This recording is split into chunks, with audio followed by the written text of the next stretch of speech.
My name is Marin Cole, and I'm 28. 6 months ago, I told my boyfriend, Lucas Ward, 26, that moving into my place made sense. 2 bedrooms, close to the bus line, a kitchen that forgives culinary optimism. He was between jobs, and I said the thing generous people say when they're trying not to keep score: stay rent-free until you're back on your feet. The first couple months tasted like promise. He sent out resumes, did mock interviews in my good blazer, cooked me breakfasts that were mostly toast but arrived with gratitude. Then the search slowed, then stopped. The market is brutal, he said, eyes glazed over TikTok. I'm taking a mental health break from the stress. I understood. I also kept paying rent, utilities, groceries, car insurance, the gentle bleed of a life lived by one person and funded by another. Last Tuesday, the quiet shifted.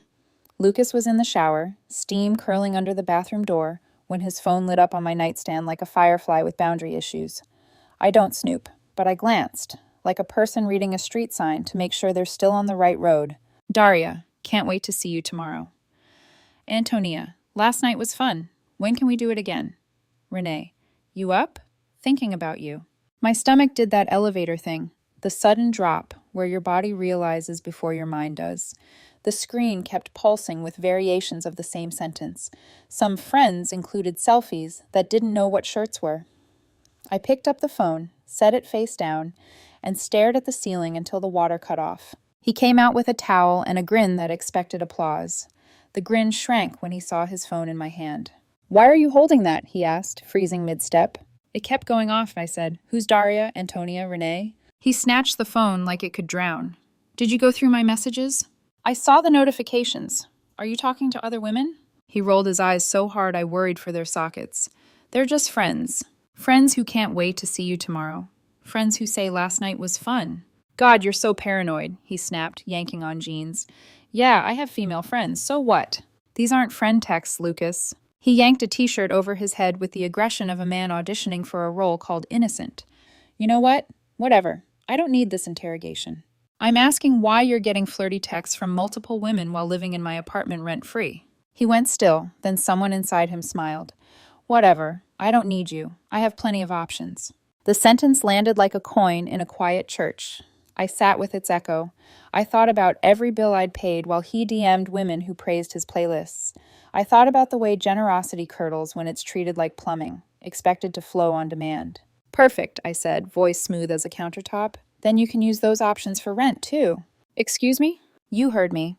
If there are men who have options, there are women who do too. But since you're the one listing your alternatives, I'm sure one of yours would be thrilled to sponsor your lifestyle. You're seriously kicking me out over some texts? I'm telling you that if you have better options, you should explore them. All of them, housing included. He laughed, actually laughed. You can't kick me out. I live here. I have rights. You're not on the lease, I said. You don't pay rent. Legally, you're a guest who's overstayed. You're bluffing. Try me. He grabbed his wallet and a cologne he hadn't paid for. I'm going to Jade's, he said, which I would later learn was Daria with eyeliner.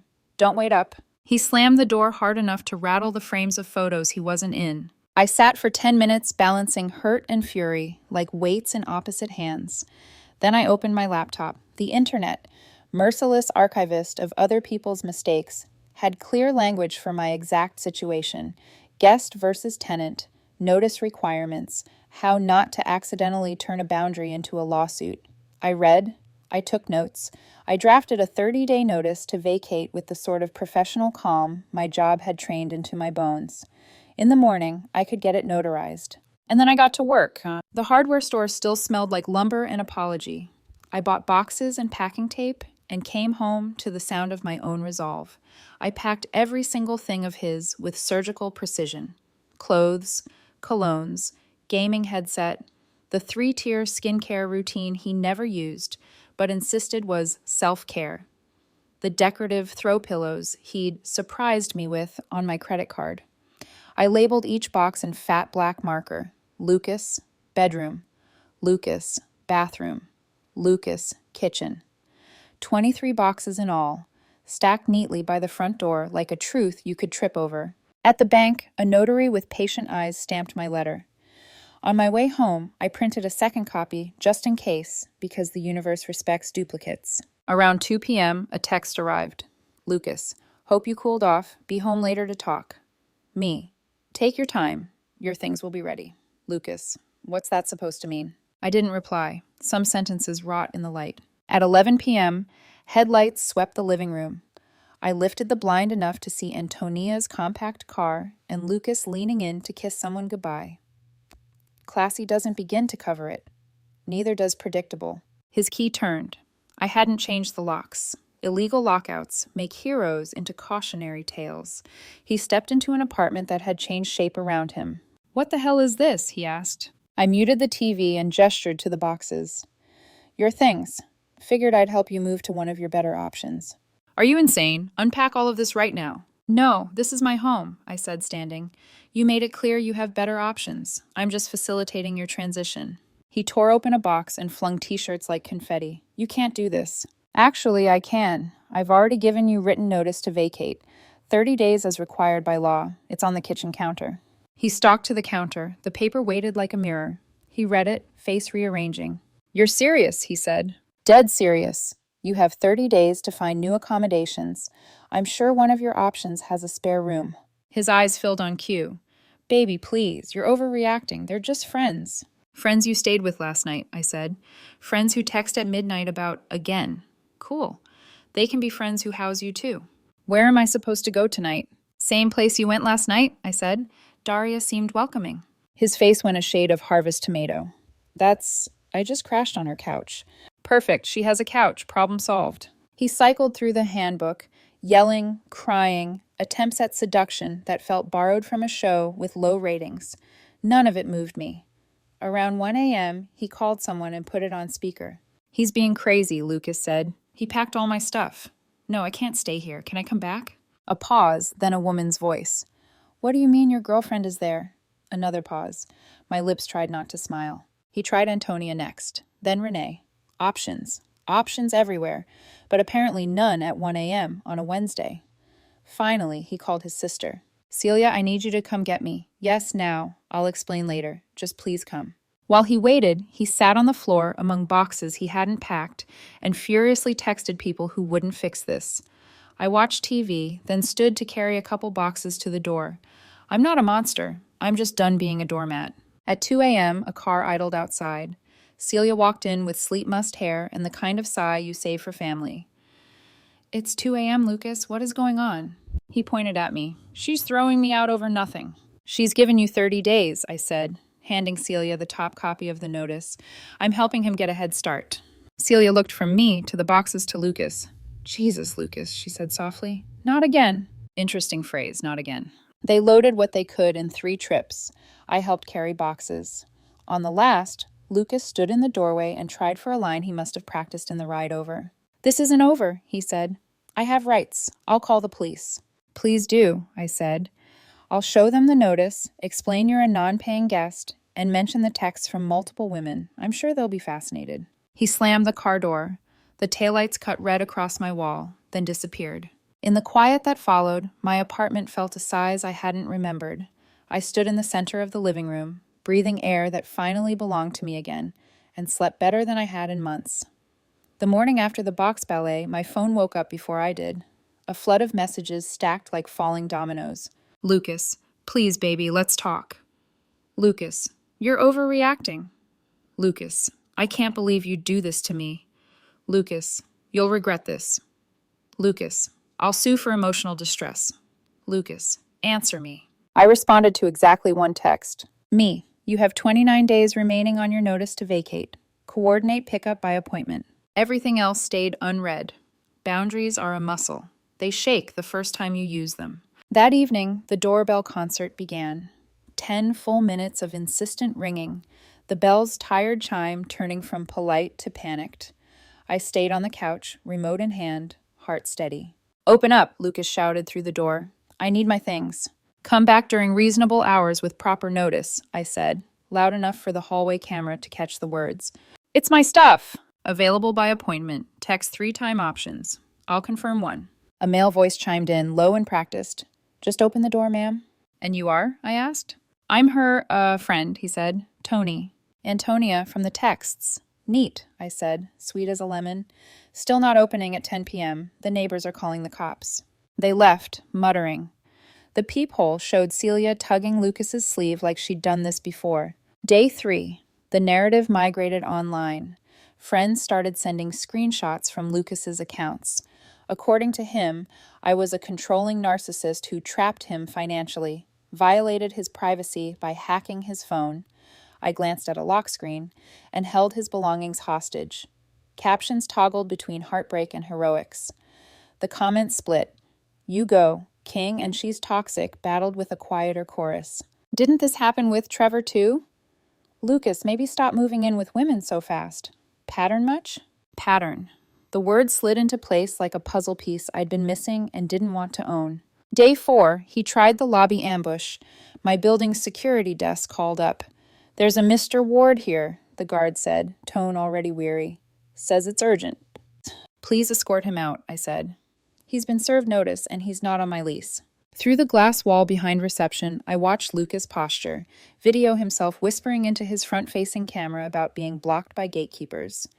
The guard gestured to the exit. Lucas spun for one last line. You'll be hearing from my lawyer. Then tripped over the rubber mat. Drama, like cologne, clung long after he left. Day 5 brought legal letters, in the loosest sense. A text came from an unknown number. Rex, legal advisor. Per my client, Mr. Ward, you are hereby compelled to release property. Failure will result in tort claims per statute, blah blah subsection. I forwarded it to Ray, my brother. Rex, the legal advisor. Ray. I laughed 5 minutes straight. Save it. Also, never reply to paper tigers. I didn't. At dawn on day 6, the front door shuttered. A heavy fist, then a kick that rattled the chain. Yo, a man boomed. Open up, I'm here for Lucas's stuff. It was 7 a.m. I rolled out of bed, knotting a robe. We schedule appointments, I said through the door, not raids. I got work at 9, he barked. Let's do this. Are you on the lease? I asked. What? No. Is your name Lucas? Silence. He kicked the lower panel. That's when I picked up my phone. I'm calling the police. Wait, no, man, I'm leaving. A scramble of footsteps, a truck door, a growl of ignition. From the window, I caught his license plate. I gave it to the dispatcher. 10 minutes later, a patrol car idled in the cul-de-sac like a punctuation mark. Around 9, my phone rang. You got Kendall arrested? Lucas demanded. Kendall got Kendall arrested, I said. I reported a man kicking my door. He was trying to help me. Pick helpers without active warrants next time. How was I supposed to know? Due diligence, background checks, maybe don't enlist criminals. We're not dating, he snapped, like that detail improved the picture. A friend with warrants who kicks doors at sunrise, I said. You really know how to pick them. He hung up. 5 minutes later, a text landed, shaped like surrender. Lucas. Fine. Can I please schedule a time to get my remaining things? Me. Saturday, 10:00 a.m., 12:00 p.m. Bring help. Preferably no warrants. Lucas. That's not funny. Me. Wasn't joking. Friday was quiet enough to hear my apartment breathe. I made a list. Tape the last box. Unplug his game console. Zip tie the cords. Stack everything within 3 steps of the door. I brewed coffee and rehearsed my script. Stay in the living room. Keep the hall closed. No wandering. No stalling. No negotiations. The hallway camera blinked its small red eye at me like a witness. Saturday, 9:45 a.m. I lined the boxes by the entry. 10 hours came and went. 10:15. 10:45. At 11:20, the circus pulled up, a lifted pickup, a sedan crammed with pillows, and one aging crossover. Out spilled Lucas, 3 men I didn't recognize, and Darlene in a floral top like armor. Darlene breezed in without knocking. Okay, she announced, surveying the apartment like a realtor. We're here. Where's everything? In the living room, I said. You have 30 minutes. 30 minutes? She blinked as if time were a thing one could negotiate. We just got here. You were 90 minutes late, I said, calm as a tide chart. Your window was 10 to 12. It's 11:30. One of the men scowled on cue. Come on, bro. We drove all the way here. Should have carpooled with him at 10, I said. Darlene tilted her head. Sweetie, can't you be flexible? We need time to check everything. Check what? I asked. It's all there. I packed it. I need to make sure you didn't steal anything, Lucas said, loud enough to impress his audience. Like what? I asked. Your collection of empty Starbucks cups? Your expired pre-workout? Be specific. Darlene pursed her lips. Where is his phone charger? In the electronics box, labeled clearly. My hair straightener better be in here, Lucas muttered, rifling. A second guy, taller, quieter, squeezed his shoulder. Babe, we should hurry. Babe. Interesting. Lucas shot him a look that could bruise. Then he remembered his role and turned to me. We're going to need the bedroom, he announced, angling toward the hall. No, I said. Stay with the group. Everything is in the living room. The hall is off limits. The third man drifted anyway, feet carrying him 2 steps down the corridor. I moved, blocking the path with my body and a smile that didn't reach my eyes. Bathroom's the other direction, I said. He stalled. Just checking, man. For what? I asked. He returned to the boxes. Darlene opened flaps dramatically, gasping for theater at each mundane item. Where's his grandmother's necklace? She demanded at last, a finger jabbing the air like a metronome. I met Lucas's eyes. The one you pawned 2 months ago for concert tickets? I asked. Darlene's face collapsed in slow motion. You pawned Nana's necklace? Lucas stammered, reached for a lie, found only air. She's lying. I pulled a folded pawn slip from the file on the console. You asked me to keep this safe so you could buy it back when you got a job, I said, laying it beside the boxes. I guess the job never happened. Lucas, Darlene breathed. The name held more gravity than any lecture. He looked at his shoes. The men suddenly found the weather fascinating. Noon, I said, checking my watch. Whatever isn't out by then waits for another appointment. We just need 5 more minutes, Lucas tried. No. Don't be a jerk, man, the tall one said. We're trying. Says the guy he's calling babe while he lived here rent-free, I said lightly. Classy. Color rose in the man's throat. He grabbed a box and hustled it outside. Lucas made a last-ditch lunge for control. He squared his shoulders, summoned a voice an inch deeper than his normal one. You know what? Keep it all, he declared. I don't need reminders of this toxic relationship. I'm starting fresh with people who value me. Great, I said. I'll donate whatever's left to Goodwill. Tax write-off. Wait, no, he sputtered, then realized the line had boomeranged. We're taking it. Then take it now. By 11:59, the last box thunked into the truck bed. Darlene hovered, eyes softer. You're really going to let him be homeless? She asked, testing me for a crack. He has options, I said, and I swear the word rang like crystal. He told me. As they loaded the final armful, Darlene's voice drifted from the driveway, low and scalding. 6 people, Lucas? 6 while living off someone else? And you pawned Nana's necklace? Mom, not now, he pleaded. Now, she said, and slammed the truck door so hard the tailgate rattled. I closed my door onto their family drama, flipped the deadbolt, and leaned my forehead against the wood. The apartment exhaled. In the hallway camera, the group clambered into vehicles, smaller than they'd seemed 5 minutes ago. My phone buzzed, a message from Celia. Celia, hey, sorry about all of this. Lucas has done this before. He doesn't learn. Good for you for standing up to him. A beat later, another bubble. Celia, he's on my couch right now texting 5 different women about finding himself. I give it a week. I stared at the screen, then typed what I wished someone had told me 6 months ago. Me. Thanks for the heads up. Boundaries are new, but they're staying. The doorbell did not ring again that day. I brewed tea, washed my hands of tape residue, and sank into a silence that felt like a clean sheet. 3 weeks passed. The text slowed, the noise thinned, and peace, real, quiet peace, settled like dust after a storm. But peace never lasts long when someone like Lucas still needs an audience. The first ripple came in the form of an email alert. Suspicious login attempt on your Netflix account. Then Amazon, then Hulu. Different IP addresses, all within 50 miles. I changed every password, added 2-factor authentication, and smiled when the next message popped up. Login failed. That same afternoon, Celia texted me again. Celia, heads up. Lucas got kicked out of my place. Tried to steal my credit card last night. I'm done. Me. Wow, I'm sorry, but not surprised. Celia, he's rotating between his options again. Calls it a social experiment. I didn't ask for details, but curiosity dragged me to Instagram anyway. His account was public. There he was, shirt half open, selfie captioned. Sometimes you have to lose everything to find yourself. Another post, no more toxic energy, just freedom, new vibes, new cities. Each picture was in someone else's apartment, always with a different coffee mug, different couch, different woman's hand visible somewhere at the edge of the frame. He'd rebranded couch surfing as nomadic living. But the comments were ruthless. Didn't you just live off your girlfriend? Bro, freedom looks a lot like homelessness. How's that necklace pawn shop refund going? Even his friends started calling him out. He deleted comments faster than he could post quotes about growth. Then, one night at 3:04 a.m., my doorbell rang. The sound pulled me out of a dream like a hand around my throat. I opened my phone and pulled up the video feed. Lucas. Hair messy, sweatshirt half zipped, holding a duffel bag. His eyes were red, his expression small. He looked up at the camera. Marin, I know you can see me. His voice cracked. Please, I just need somewhere to stay. Just for tonight.